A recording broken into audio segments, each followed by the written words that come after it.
سب کو رخصت کر دیا. جبریل آ گئے. یا رسول اللہ موت کا فرشتہ دروازے پر ہے, اندر آنے کی اجازت چاہتا. ہاں, جہاں موت پوچھ کے جائے کس ہستی کو بھلایا ہے, چند پونڈ کے پیچھے جہاں موت پوچھ کے جائے.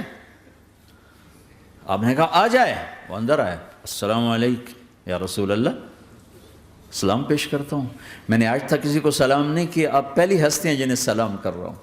میں نے آج تک نہیں کسی کو سلام کیا. یا رسول اللہ آپ پہلی ہستی ہیں. اللہ نے کہا پوچھ کے اندر جانا, بن پوچھے نہ جانا. یا رسول اللہ مجھے حکم ہے کہ آپ سے پوچھوں, آپ جانا چاہیں تو میں لے جاؤں, اور رہنا چاہوں تو میں چھوڑ کے واپس چلا جاؤں. طارق جمیل سے کوئی پوچھے, آپ سے کوئی پوچھے, پوچھا جا رہا ہے, موت پوچھ رہی کہ آؤں کہ نہ آؤں. تو آپ نے کہا اگر میں اجازت دے دوں تو میری جان نکالو گے؟ کہاں جی نکالوں گا. تو آپ نے جبریل کو دیکھا, کیا کہتے ہو, کیا کہتے ہو؟ تو جبریل نے عرض کی یا رسول اللہ, اللہ آپ کی ملاقات کے شوق میں. او میرے بھائیو بہنوں, ایسی موت مانگو اللہ سے. جب جا رہے ہیں تو اللہ خوش ہو رہا. ایسی موت نہ ہو جیسے بھاگا ہوا مجرم پکڑا جاتا ہے, ہتھ کڑیاں لگا کے جیل میں لے جایا جا رہا ہے. ایسی موت مانگو اور ایسی زندگی گزارو.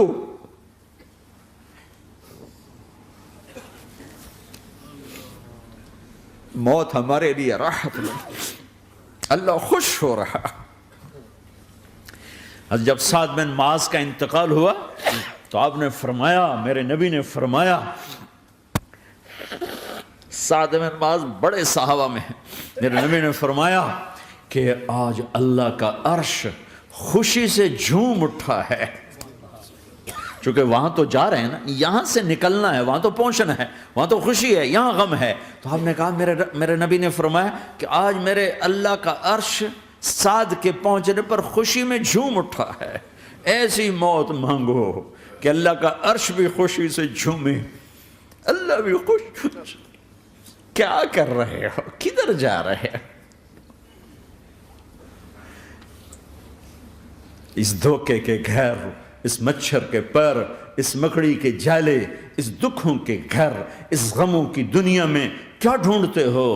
جاؤ اللہ کو ڈھونڈو, جاؤ اس کے حبیب کو ڈھونڈو, پھر جاؤ مزے کی زندگی یہاں گزارو, مزے کی نیند قبر میں پوری کرو, اور جنت میں ہمیشہ کی راحتوں کے مالک بن جاؤ.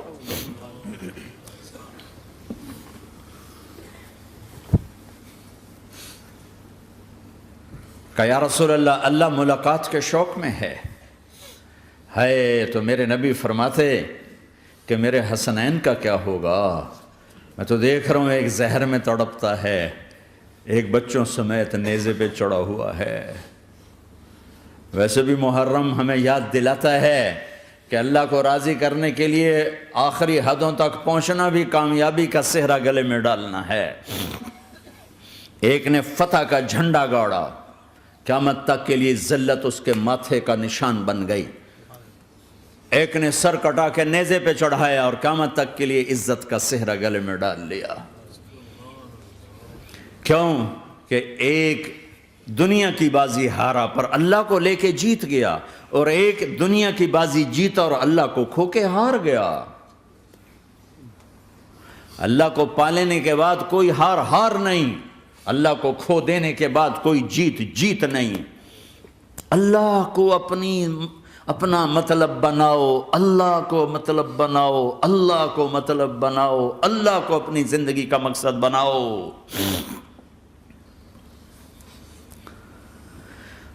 جبریل واپس جاؤ اور اللہ سے پوچھ کے آؤ میرے بعد میری امت کے ساتھ کیا کرے. واہ یا رسول اللہ. ہر کوئی اپنے بچوں کے لیے پریشان ہوتا ہے کہ میرے بچوں کا کیا بنے گا. آپ کہہ رہے ہیں میری امت کے ساتھ کیا کرے گا میرا اللہ. جاؤ اللہ سے پوچھ کے آؤ, میں پھر جواب دوں گا. واپس گئے, جواب آیا کہ اللہ کہہ رہے ہیں کہ ساتھ دوں گا. میرے رب کی عزت کی قسم, اور لاکھوں کروڑوں درود و سلام ہوں اس کملی والے پر۔ اگر آپ یہ سوال نہ اٹھاتے آج میں اور تم بھی بندر خنزیر ہوتے۔ بیچ میں وہ حائل ہو گئے، ان کے آنسوں، ان کی دعائیں۔ مچھلی کھانے پر اللہ تعالیٰ نے موسیٰ علیہ السلام کی قوم کو، پورے شہر کو بندر بنا دیا۔ مچھلی کھانا کون سا گناہ ہے؟ اللہ نے کہا بس ہفتے کو نہیں کھانی، کھاؤ اتوار پیر منگل بدھ جمعہ جمعہ کھاؤ، ہفتہ نہیں۔ وہ کہا نہیں، کھائیں گے، کھایا، اللہ نے بندر بنا دیا۔ شراب پینا مچھلی کھانے سے بڑا گناہ ہے، اور بیچنا اس سے بھی بڑا گناہ ہے، اور نشے کی چیزیں بیچنا اس سے بھی بڑا گناہ ہے، ماں باپ کی نافرمانی اس سے بھی بڑا گناہ ہے۔ میرے نبی سے پوچھا گیا یا رسول اللہ قیامت کب آئے گی؟ کہا اللہ کو پتہ ہے۔ کہا کوئی نشانی بتا دیں، کوئی نشانی بتا دیں۔ تو آپ نے فرمایا جب ماؤں کو ذلیل کیا جائے گا قیامت آ جائے گی۔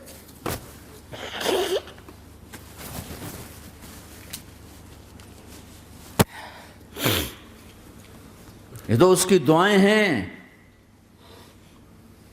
بیچ میں آ کے کھڑی ہو جاتی ہیں۔ اللہ تعالیٰ نے کسی کو بندر بنایا، کسی کو خنزیر بنایا، کسی کو زمین میں دھسایا، کسی کو پانیوں میں بہایا، کسی کو ہواؤں سے اڑایا، کسی پر آگ کو برسایا، کسی پر بجلیوں کی چمک کو سے ان کو راکھ کیا۔ کب میرے رب نے کیا کچھ نہیں کیا۔ وَكَمْ أَهْلَكْنَا مِنَ الْقُرُونِ مِنْ بَعْدِ نُوحٍ وَكَفَى بِرَبِّكَ بِذُنُوبِ عِبَادِهِ خَبِيرًا بَصِيرًا۔ کیا کچھ نہیں ہوا ہمارے ساتھ، وہ کیوں نہیں ہوا کہ وہ کملی والے کی دعائیں ہیں، دعائیں ہیں، دعائیں ہیں، رونا دھونا ہے، امتی امتی۔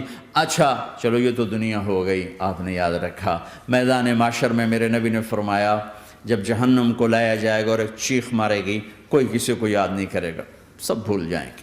ہر ایک کی زبان کے آپ نے مشہور لفظ سنا ہوگا نفسی نفسی۔ جب جہنم آئے گی تو ایک چیخ مارے گی، اور کئی بلین فرشتے اس کو پکڑ کے لا رہے ہوں گے، اور وہ ان کے ہاتھوں سے نکل رہی ہوگی، اور اس کی آگ کے شعلے اور اس کا دھواں اور اس کی چیخ اور اس کی آواز۔ تو جب وہ قریب آئے گی تو اس کے آواز پر سارے مرد عورت زمین پر گریں گے، اور سب کہیں گے یا رب نفسی نفسی، یا رب نفسی نفسی، یا رب نفسی نفسی۔ یا اللہ میری جان، میری جان، ماں نہیں، ابا نہیں، بیوی نہیں، بچے نہیں، بھائی نہیں، میری جان۔ چلو میں تو آپ عام لوگ ہیں، انبیاء نبی کہیں گے یا اللہ میری جان، ابراہیم خلیل جیسے کہیں گے یا اللہ میں کسی کا سوال نہیں کرتا، باپ کا بھی نہیں کرتا، میری جان۔ اور عیسیٰ علیہ السلام جیسی ہستی کہیں گے یا اللہ میں اپنی ماں مریم کا بھی سوال نہیں کرتا، میری جان، میری جان۔ عیسیٰ علیہ السلام سے لے کر آدم علیہ السلام تک نفسی نفسی، نوح علیہ السلام نفسی نفسی، یحییٰ زکریا باپ بیٹا ہیں لیکن نفسی نفسی، سلیمان داؤد باپ بیٹا ہیں لیکن نفسی نفسی، یوسف یعقوب باپ بیٹا ہیں لیکن نفسی نفسی، یعقوب و اسحاق باپ بیٹا ہیں لیکن نفسی نفسی، اسحاق ابراہیم باپ بیٹا ہیں لیکن نفسی نفسی، اسماعیل ابراہیم باپ بیٹا ہیں لیکن نفسی نفسی۔ یہ نبیوں کا حال ہے، میرا کیا حال ہوگا؟ لیکن اسی ہنگامے میں جب ہر مرد عورت کہے گا نفسی نفسی، ایک آواز ابھرے گی امتی امتی، ایک آواز آئے گی امتی امتی، ایک دکھ بھری، ایک درد بھری آواز آئے گی امتی امتی۔ سننے والے حیران ہوں گے یہ کون ہے، یہ کون ہے جو اپنے آپ کو نہیں مانگ رہا، اپنی امت کو مانگ رہا ہے، یہ کون ہے؟ جب آواز کی طرف نظریں لگیں گی، یہ تو محمد الرسول اللہ ہے، جھولی پھیلی ہوئی ہے، ہاتھ اٹھے ہوئے ہیں، اے رب میری امت۔ کون سی امت ساری زندگی شراب بیچتے رہے، کون سی امت ساری زندگی ڈرگز بیچتے رہے، کون سی امت ساری زندگی زنا کرتے رہے، کون سی امت ساری زندگی ظلم و ستم کے پہاڑ توڑتے رہے، ساری زندگی جوا کھیلتے رہے۔ آپ تو کہتے دفع ہو جاؤ، میری نظروں سے دور ہو جاؤ، نہ تمہیں میری عزت کا خیال نہ میری نسل کی قربانیوں کا خیال، میرے معصوم بچے نیزوں پہ چڑھ کے اس کے دین کے تم چند پونڈوں پہ کیا ظلم ڈھا کے آئے ہو، دفع ہو جاؤ یا اللہ انہیں جہنم میں ڈال. یہ کہنے کا موقع تھا. میں قربان جاؤں اس نبی رحمت، اس کامل اکمل نبی پر، اس ہادی رہبر پر میں کہاں سے الفاظ لاؤں ان کی تعریف کے لیے. دو ہستیوں کا حق نہیں ادا کیا جا سکتا، ایک اللہ، ایک اللہ کا رسول. ہر ایک کا حق ادا ہو سکتا ہے، اللہ اور اس کے رسول کا حق نہیں ادا ہو سکتا. وہ کہتے جا اللہ ان کو آگ میں ڈال دے. انہوں نے نہ مجھے دیکھا، نہ میرا گھر دیکھا، نہ میرے پیٹ پہ پتھر دیکھے، نہ میرا راتوں کو تڑپنا دیکھا، نہ میرا مچلنا رونا دیکھا، نہ احد میں ٹوٹے دانت دیکھے، نہ طائف میں بکھرا خون دیکھا، نہ کربلا میں اولاد کے سر نیزوں پہ چڑھے دیکھے. دفعہ دور کر دے میری آنکھوں سے. میں قربان جاؤں اس نبی رحمت پر. کہہ رہے ہیں یا اللہ میری امت، یا اللہ میری امت، یا اللہ میری امت، یا اللہ میری امت. نہ یہاں بھلایا نہ وہاں بھلایا. آپ کے لیے ممبر آئے گا، میرے حبیب بیٹھو، تو آپ کہیں گے اب مجھے خیال آئے گا اگر میں بیٹھا تو یہ مجھے لے کے جنت میں نہ چلا جائے. اور اللہ کہہ رہا بیٹھو تو میں کیا کروں گا؟ میں خود زمین پہ کھڑا رہوں گا، ممبر پہ ہاتھ رکھ دوں گا. کہ اللہ تیری مان لی، میں ہاتھ رکھا ہوا ہے، لیکن میں بیٹھوں گا نہیں کہ میں اپنی امت کا آخری حساب کروا کے ہی جاؤں گا، ایسے نہیں جاؤں گا. آؤ بھائی، ہمارا نیا سال ہمارا سال تو محرم سے شروع ہوتا ہے. ویسے تو جنوری بھی اللہ کا، محرم بھی اللہ کا. سورج اللہ نے بنایا تو جنوری فروری بھی اللہ کا، اور چاند اللہ نے بنایا تو محرم ربیع الاول بھی اللہ تعالیٰ کا. دونوں ہی اللہ کے ہیں. کسی نے یہ لے لیا، کسی نے وہ لے لیا. ہم نے چونکہ چاند کا کیلنڈر بنایا تو ہمارا تو اب سال شروع ہو رہا ہے. ہمارا تو نیو ایئر اب ہے. ہمارا نیو ایئر رونے سے شروع ہوتا ہے. کیسا اللہ نے نظام بنایا. کسی اور مہینے میں یہ واقعہ ہو جاتا. نہیں، سال کے شروع میں یہ واقعہ رکھا ہے کہ ہر ایک کو پتہ چلے کہ ہاں نیا سال خوشی منانے کے لیے نہیں ہوتا. نیا سال آخرت کی تیاری کے لیے ہوتا ہے. کہ ایک سال چلا گیا، ایک سال اور زندگی سے نکل گیا، او بھئی جلدی سے اللہ کو راضی کرنے کا کوئی کام کرنے کو، توبہ کرنے کو، اللہ کو راضی کر لیں.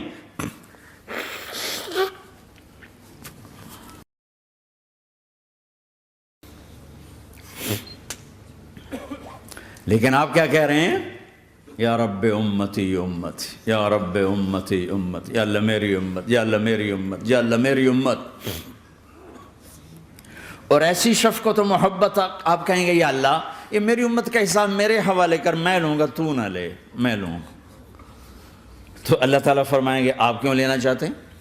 کہیں گے میں اس لیے لینا چاہتا ہوں کہ ان کے جتنے عیب ثواب ہیں نا وہ کسی کو پتہ نہ چلے، بس میرے سامنے ہی آ جائیں تو ان کو شرمندہ نہ ہونا پڑے. تو میں قربان جاؤں. پھر وہ رب محمد ہے، اس نے اپنے حبیب کی لاج رکھنی ہے. وہ کہیں گے میرے محبوب اگر آپ ان کا حساب لیں گے اور آپ ان کے گناہ دیکھیں گے تو پھر ان کو آپ سے تو بڑی شرم آئے گی. نہیں، میں آپ کو بھی نہیں دیتا، میں ان کا حساب پردے کے پیچھے لوں گا، کسی کو پتہ نہیں چلنے دوں گا.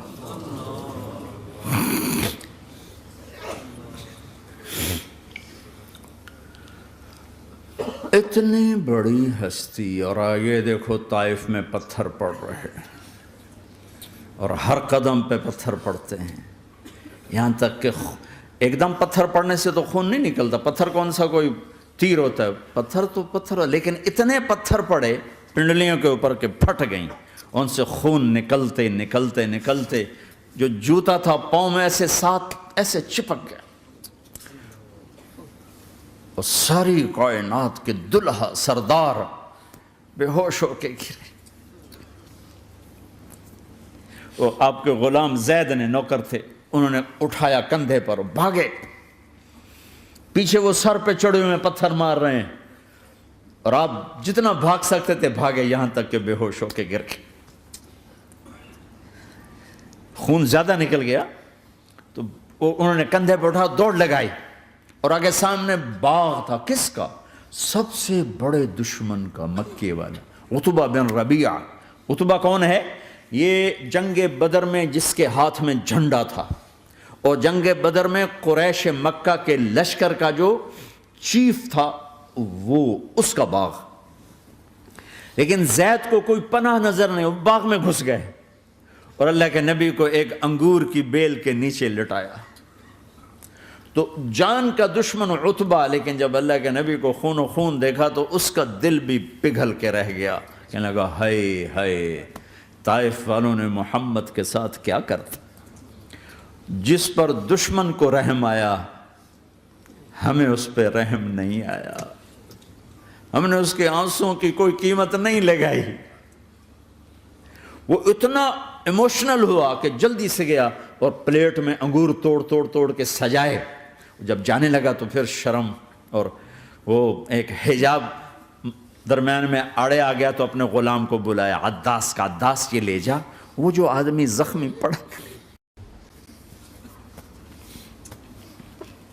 اسے جا کر کہنا کہ تمہیں رشتہ داری کی قسم میرے انگور رد نہ کرنا، کھا لے۔ حالانکہ موقع تھا کہ قتل کرتا، ہر وقت قتل کرنے کے منصوبے بنا رہے، ابھی موقع تھا کہ قتل کرتا۔ ایسا حال تھا کہ قاتلوں کے بھی آنکھوں میں آنسو آ نہیں آئے تو تمہاری آنکھوں میں نہیں آئے۔ چند پونڈوں پہ اپنے نبی کو بیچ دیا۔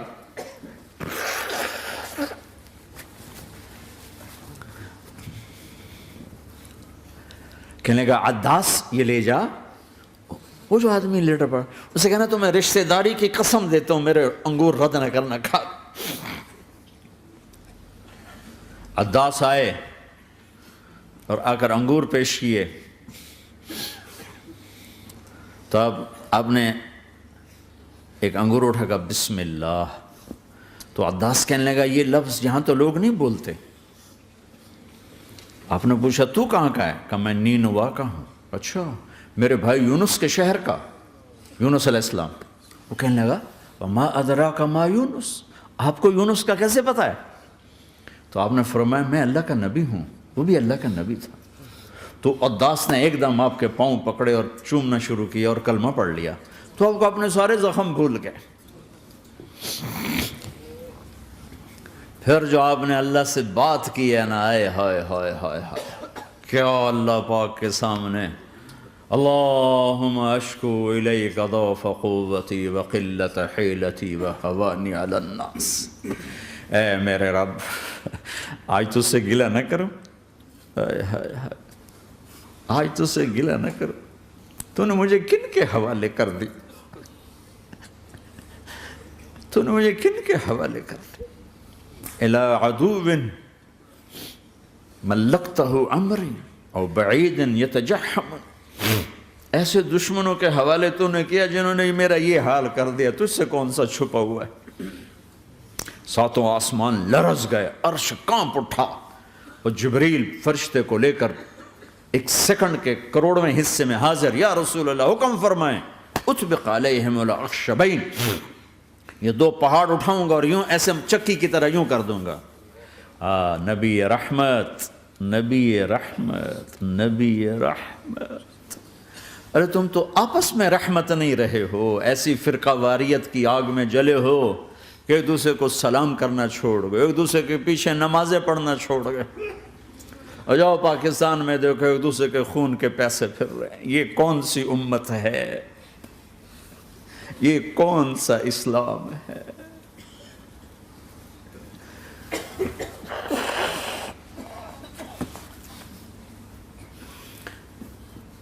حضرت عائشہ نے پوچھا یا رسول اللہ آپ کو سب سے زیادہ تکلیف کہاں پہنچی؟ کہا طائف میں، طائف میں۔ 23 برس میں سب سے زیادہ تکلیف کہاں پہنچی؟ فرمایا طائف میں۔ جنہوں نے اتنی زیادہ تکلیف پہنچائی تھی ان سے بدلہ لینے کا وقت آ گیا ہے، اور فرشتہ حاضر ہے، اللہ کی منشا شامل ہے، کر دوں؟ کہ نہیں، یہ نہ صحیح، ان کی نسل میں شاید کوئی ایمان لے آئے، لعل اللہ ان یخرج من اصلابہم من یوحد اللہ، یہ نہیں تو ان کی نسل ہی شاید کلمہ پڑھ جائے۔ میں عذاب دلانے نہیں آیا، میں تو رحمت بن کر آیا ہوں۔ ما بعثت لعانا، میں لان تان کرنے نہیں آیا، انما بعثت رحمتا، میں تو رحمت بن کے آیا ہوں۔ اب ممبر پہ بیٹھنے والے لانتیں برسا رہے ہیں اپنوں پر. امت بنو، مسلمان بنو. اس دعا پر آسمان کے فرشتے روئے ہیں. ساتوں آسمان کے فرشتوں میں ہلچل مچ گئی. میرے بھائیو، یہاں کوئی آزاد نہیں ہے. موت سے لڑو، دکھاؤ. بڑھاپے سے لڑ کے دکھاؤ. غم اور دکھوں سے لڑ کے دکھاؤ. یہاں پابند بن کے چلو اس اللہ کے جس کی شہنشاہی ہے، اس اللہ کے جس نے مجھے بنایا. اس اللہ کے پابند بنو جس نے مجھے آنکھوں کا نور دیا، زبان میں بول دیا، جسم میں طاقت دی، عقل کو سمجھنے کے اوصاف دیے. اس اللہ کے پابند بن کے چلو جس نے قرآن کو اتارا، جس نے دھرتی کو بچھایا، جس نے آسمان کو اٹھایا، جو موت دینے والا ہے، جو موت کے بعد اٹھانے والا ہے. اس اللہ کے پابند بن کے چلو جو میرے جسم کو چورا چورا کرنے والا ہے، میری ہڈیوں کو ریت کی طرح ذرہ ذرہ کرنے والا ہے. اس اللہ کی مان کے چلو جو پھر مجھے میرے اس پارا پارا وجود کو پھر جمع کرنے والا ہے. اس اللہ کے سامنے جھکو جو قبروں کو پھاڑ کر مجھے پھر کھڑا کرنے والا ہے. اس اللہ کے سامنے جھکو جو ساری آدم کی مردہ نسل کو دوبارہ زندہ کرنے والا ہے. اس اللہ کے سامنے جھکو جو زمین آسمان کو ایک دن توڑنے والا ہے، توڑ کے پھر بنانے والا ہے. اذا السماء انفطرت وإذا الكواكب انتثرت وإذا البحار فجرت وإذا القبور بعثرت. زمین آسمان کو ہلا رہا ہے، موت دے رہا ہے. اذا زلزلت الارض زلزالها، زمین پہ موت آ رہی ہے. اذا السماء انفطرت، آسمان مر رہا ہے. اذا الشمس قورت، چاند سورج مر رہا ہے. وَإِذَا الْجِبَالُ سُيِّرَتْ، یہ پہاڑوں کی موت ہے. عرش فرش لوح قلم کرسی ہر شے کو فنا کے گھاٹ اتارنے والا اور خود ہمیشہ باقی رہنے والا، دائم رہنے والا، قائم رہنے والا، اپنی ذات میں قائم، اپنی ذات میں دائم، موت سے پاک، تھکن سے پاک، نیند سے پاک، اونگ سے پاک، ظلم سے پاک، ذوق سے پاک، خزانوں کا مالک، عزت کا مالک، قوت کا مالک، شہنشاہی کا مالک، کبریائی کا مالک، ہیمنت کا مالک، جبروت کا مالک، خزانوں کا مالک، فرشتوں کا مالک، جبریل کا مالک، میکائیل کا مالک، اسرافیل کا مالک، اسرائیل کا مالک، طارق جمیل کا مالک، برمنگم والوں کا مالک، آدم کی ساری نسل کا مالک، 2 پاؤں پہ چلنے والوں پر بادشاہ، 4 پاؤں پہ چلنے والوں کا مالک، پانی کی مخلوق، ہوا کی مخلوق، زمین کی مخلوق، رینگنے والے، اڑنے والے، تیرنے والے، جھپٹنے والے، دھاڑنے والے، پھاڑنے والے، ڈسنے والے، سب پر میرے اللہ کی شہنشاہی ہے. للہ ملک السماوات والارض وما فیہن، لہو ما فی السماوات وما فی الارض وما بینہما وما تحت الثری وان تجہر بالقول فانہ یعلم السر واخفی. وہ کون ہے؟ اللہ. اللہ کیسا ہے؟ لا الہ الا ہو، کوئی اسے ایسا نہیں، اکیلا معبود ہے. صفات کیسی ہیں؟ لہ الاسماء الحسنى. کیا صفات ہیں؟ الرحمن الرحیم، الملک القدوس، السلام المؤمن، المہیمن العزیز الجبار المتکبر، الخالق الباری المصور الغفار القہار الوہاب، الرزاق الفتاح العلیم القابض الباسط الخافض الرافع، المعز المذل السمیع البصیر الحکم العدل، اللطیف الخبیر الحلیم العظیم الغفور الشکور العلی الکبیر الحسیب المقیت الجلیل الکریم، الرقیب المجیب الواسع، المجید الحق، الوکیل القوی، المتین الولی، الحمید المحصی، الودود، المبدی المعید، المحیی الممیت، الواجد الماجد، الواحد الاحد، الصمد القادر، المقتدر، المقدم، المؤخر، الاول، الاخر، الظاهر، الباطن، الوالي، المتعال، البر التضاب، المنتقم، العفو الرؤوف، مالك الملك، ذو الجلال والإكرام، المقسط الجامع الغني المغني المانع الضار النافع النور، الهادي البديع الباقي الوارث الرشيد الصبور جل جلاله. ذلكم اللہ ربكم الحق، یہ ہے تمہارا اللہ.